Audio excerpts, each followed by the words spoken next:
Today, we're going to talk about a much avoided topic by many.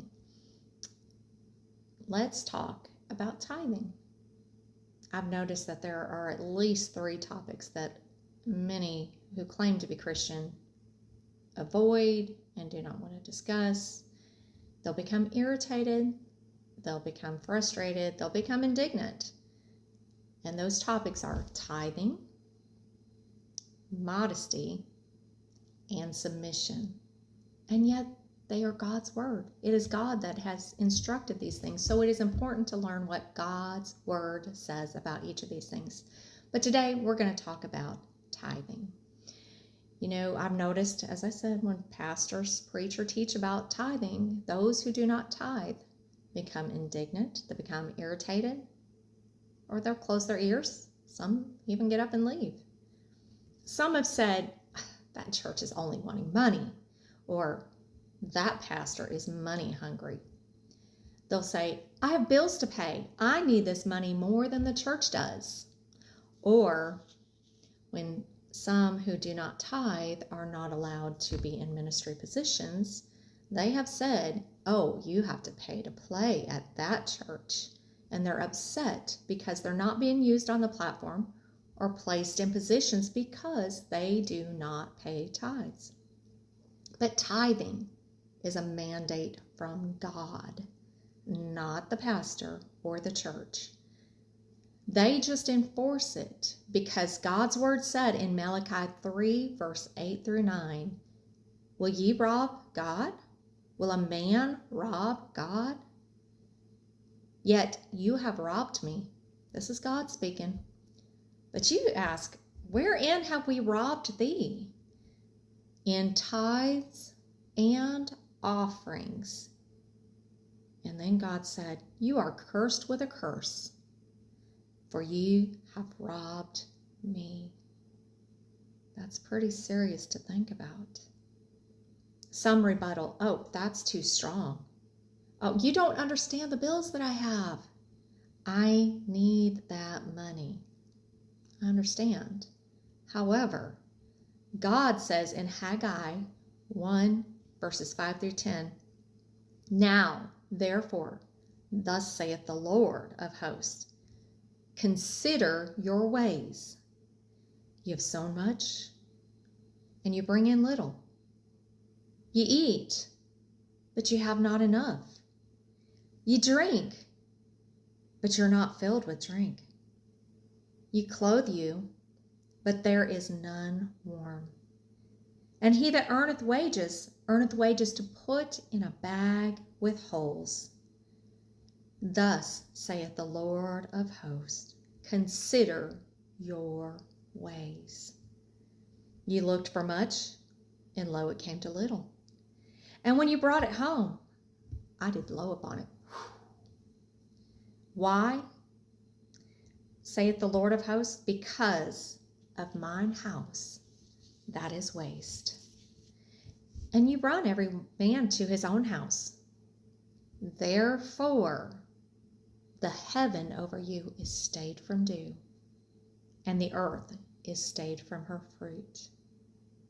That's God saying this, not man. You want to be blessed, you need to do things God's way. It takes income, it takes money to pay utilities, bills, and the upkeep of the church the same way that you need it for your own homes. And people will say, oh, our church doesn't do this or our church doesn't do that. Well, first of all, it takes money.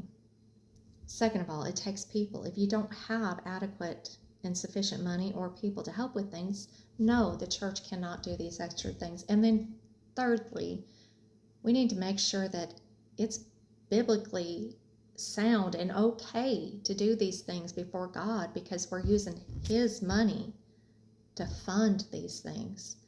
So there are some things that some churches will not do because we're not going to use God's money to fund those certain things that people want to do and have done at the church to entertain them. Because church and the money that we give to the church is not about us. It is about God. It's all to him and it is all for him. So we need to keep that in mind. God instituted tithes and offerings for the purpose to help with the utilities, the bills, and the upkeep and the repairs of the church, the same way that we need it for our homes. God, not the church, not the pastor, said we're robbing him. When we don't pay tithes and offerings and give offerings to the church, we're robbing God. That is God saying that. That's very serious. And so for those who say, oh, you have to pay to play, and they get upset and they leave a church because they don't pay tithes, but they want to be on the platform, and they want to be in a ministry position, you're robbing God. That makes you a thief. Is it right to put a thief on the platform or in a ministry position? The remedy God gave is in Malachi chapter 3, verse 10 through 11. Bring ye all the tithes into the storehouse, that there may be meat in mine house. This is God speaking. And prove me now therewith, saith the Lord of hosts. He's saying, come on, try me. You do what I say and see what I will do. That's basically what he's saying. He said, if I will not open you the windows of heaven and pour you out a blessing, that there shall not be room enough to receive it.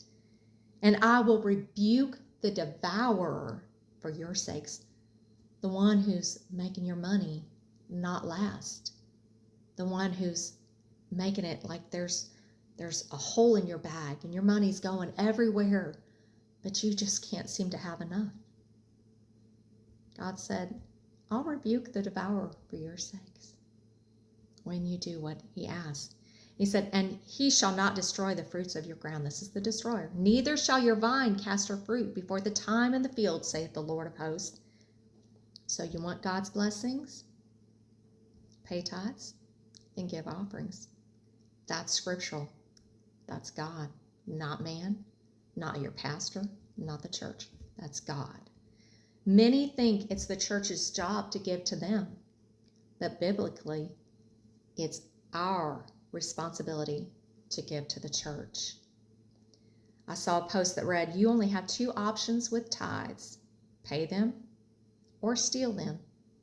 No other option. And that's very true. It's true. So consider your ways, because it's a fearful thing to rob God.